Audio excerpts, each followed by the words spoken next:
அது இன்னும் பொருத்தமா இருக்கும். அவருடைய அண்ட புழுகு, ஆகாச புழுகு என்ன தெரியுமா? பெண்களுக்கு பாதுகாப்பு தமிழ்நாட்டில் எங்க போனாலும் கொட்டி கிடக்குதான்.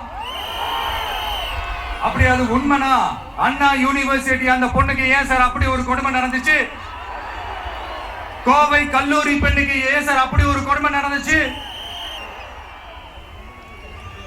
பெண் குழந்தைகள் பாதிக்கப்படுறதா கிட்டத்தட்ட 1000க்கும் மேலான போக்சோ கேசுகள் ஏன் சார் பதிவானுச்சு?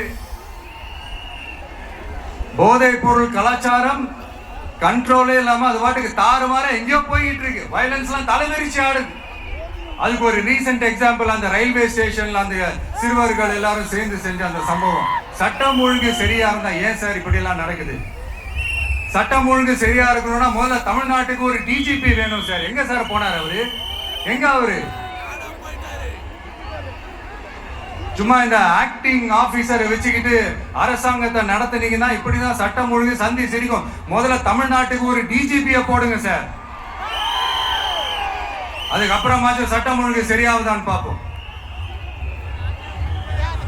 சரிப்பா, கேள்வியா கேட்கிறியே, நீ வந்தா என்ன செய்வ? அதான்